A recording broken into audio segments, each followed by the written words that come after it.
Good morning, students. Today we will read about media and government. Media और सरकार ये दोनों एक दूसरे से संबंधित हैं। ये एक दूसरे को के बीच कड़ी का काम करती हैं। मीडिया सरकार बनाने में एक बहुत महत्वपूर्ण रोल अदा करता है। मीडिया के द्वारा हम अपने विचारों को सरकार तक पहुंचाते हैं और सरकार की जो भी पॉलिसीज़ हैं वो मीडिया के द्वारा ही हम तक पहुंचाई जाती हैं। Media and democracy. Democracy means लोकतंत्र। लोकतंत्र में मीडिया का क्या रोल है? लोकतंत्र मीडिया में क्यों ज़रूरी है? Media refers to the different mediums of channels used to communicate informations in everyday world. The main sources of media are newspaper, television, telephone, magazines, radio, advertising, and the internet. Media that reaches a large section of people or masses everywhere in globe in a short time is called mass media. For example, internet, television, and newspaper.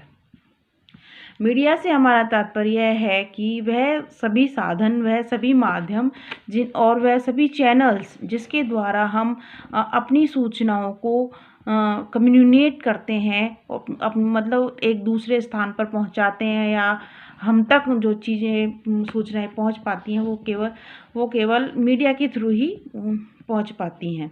तो main sources आपको मैंने बताए थे। Main sources क्या है? Newspaper है, television है, telephones है, मैगजीन्स है, रेडियो है और एडवर्टाइजिंग और इंटरनेट जो भी है वो आप तक मीडिया के द्वारा, मीडिया के सोर्सेज हैं और जिनसे आप बहुत सारी इंफॉर्मेशन, सूचनाएं प्राप्त करते हैं।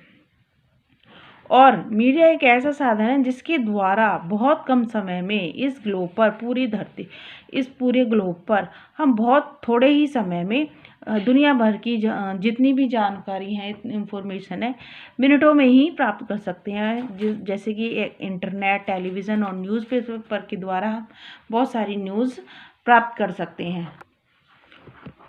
और मीडिया के द्वारा ही डेमोक्रेसी में एक मजबूत और निष्पक्ष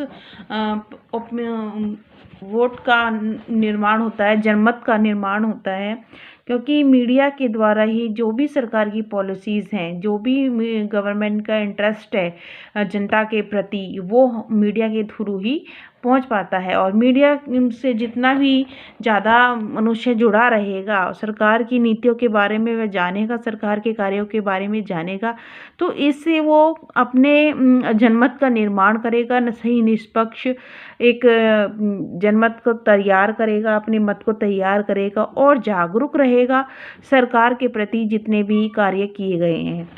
तो नेक्स्ट टॉपिक है आपका ऑब्जेक्टिव ऑफ मीडिया। ऑब्जेक्टिव्स यानी कि मीडिया के क्या उद्देश्य हैं, क्या उद्देश्य होने चाहिए मीडिया के। Media needs to fulfil some essential objective to safeguard the democratic values that are as follows. अगर लोकतांत्रिक मूल्यों की रक्षा के लिए, लोकतांत्रिक यानी कि हमारे जो लोकतंत्र है उसकी रक्षा के लिए मीडिया को कुछ उद्देश्य होते हैं जो बहुत ही आवश्यक होते हैं, उसके लिए पूरे करने होते हैं उसे। तो पहला है आपका to separate news from opinion, कि वह उन न्यूज़ों को बिल्कुल सेपरेट रखे अपने आप से, यानी कि अपने मीडिया अपनी तरफ से कोई भी बात उसमें ऐड ना करे, जो रियल ट्रूथ हो वो ही जनता तक लाए। नेक्स्ट टॉपिक है to give only those report that are based on facts, केवल उन्हीं रिपोर्ट्स को जनता तक पहुंचाए जो कि सत्य पर आधारित हो।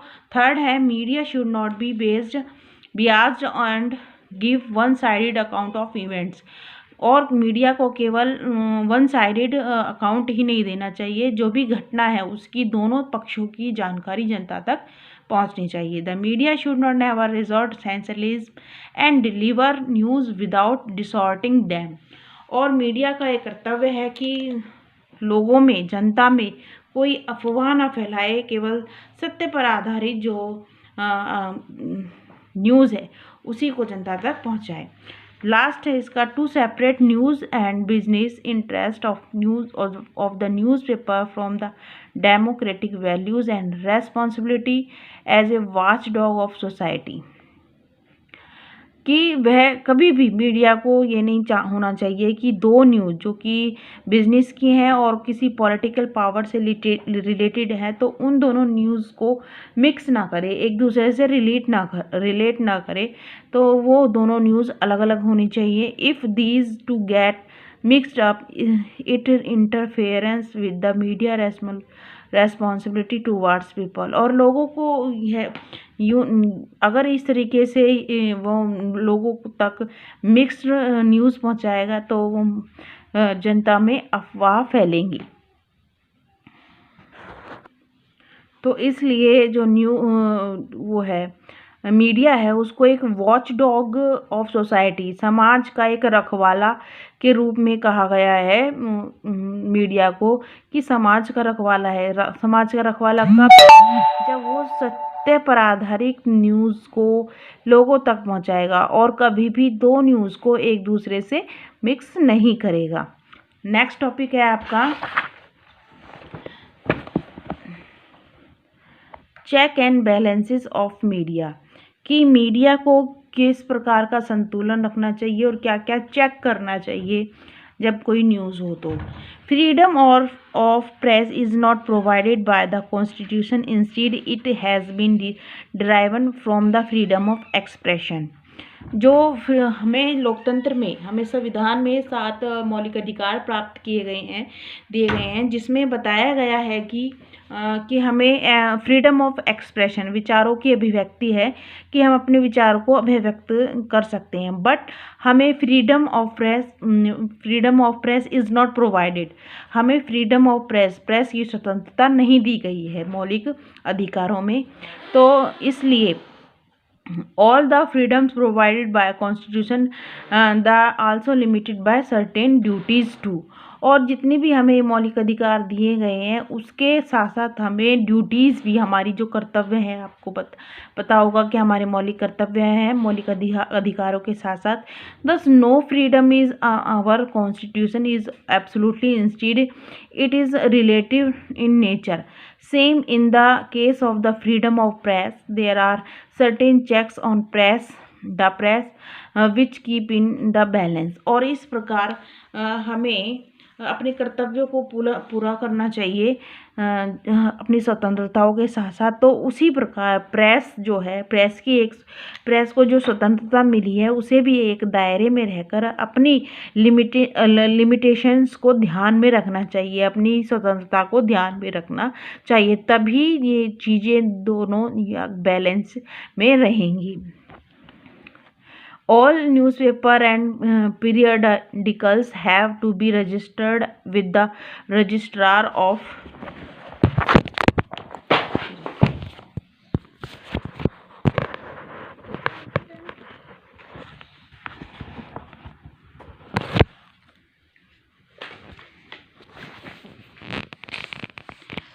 newspaper in India. Nothing offense or provoking should be published in the print media which can result in disturbance or provoke to the people to get indulge and unlawful activities। जो भी हमारा न्यूज़पेपर होता है वो registrar के द्वारा registered होता है, वो ऐसे ही कोई भी न्यूज़ नहीं छाप सकता और जिससे कि जनता में डिस्टर्बेंस फैले। तो इसलिए कोई भी अनलॉफुल एक्टिविटीज़ वो नहीं करेगा, क्योंकि प्रत्येक जो न्यूज़पेपर है वो रजिस्ट्रार के द्वारा रजिस्टर्ड होता है, तभी उसको मान्यता मिलती है। सेकेंड पॉइंट है the state can put any reasonable restriction to the fundamental right of expression to the citizen as per article 19A। Thus, the freedom of press can also be put under the restriction in the interest of the internal security of country, which has been done earlier in the interest of the sovereignty and integrity of the country। जिस प्रकार हमें राज्य में fundamental rights दिए गए हैं, उनकी स्वतंत्रता हमें राइट टू एक्सप्रेशन दिया गया है, उसी प्रकार जो प्रेस की स्वतंत्रता है वो भी हमें दी गई है। तो स्टेट जो है वो कभी भी इन स्वतंत्रताओं पर प्रतिबंध लगा सकता है, उसे पूरा अधिकार है इन स्वतंत्रताओं पर प्रतिबंध लगाने का। जिससे कि देश की एकता और अखंडता को कोई नुकसान ना पहुंचे। नेक्स्ट पॉइंट है to prevent sensationalizations of the news. The Press Council of the India has been formed. It not only protect the right of press but also maintain the standard of the newspaper and news agencies. और जो हमारी media है और उसके द्वारा जो press council of India, press council जो है हमारी इंडिया की, वो एक उसकी तरह काम करती है कि जिससे कि कोई भी न्यूज़ जो है वो जनता में के प्रति अफवाह ना फैलाए और उनके अधिकारों की, जनता के अधिकारों की रक्षा करे। और इन दोनों में press council of India has been formed not only protect the rights of the press but also maintain the standard of newspaper and news agencies. Means जो प्रेस ऑफ इंडिया है, प्रेस काउंसिल ऑफ इंडिया है, वो केवल protect नहीं करती है press के अधिकारों को, बट ये मेंटेन करके रखती है उसका स्टैंडर्ड, किसका स्टैंडर्ड, न्यूज़पेपर का और न्यूज़ एजेंसी, कोई भी न्यूज़ एजेंसी है उसका स्टैंडर्ड मेंटेन करके रखती है, बरकरार करके रखती है और उसके अधिकारों की रक्षा करती है। तो इसमें एक इम्पोर्टेंट पॉइंट और है आपका, the RTI Act law was passed by the Parliament on 15 June 2005 and it came fully into force on 13 October 2005। एक RTI लॉ पास हुआ था पार्लियामेंट के द्वारा 15 जून 2005 को, लेकिन वो पूरी तरीके से कब लागू हुआ, 13 अक्टूबर 2005 को। जून में बना था और अक्टूबर में वो लागू किया गया। क्या था वो लॉ?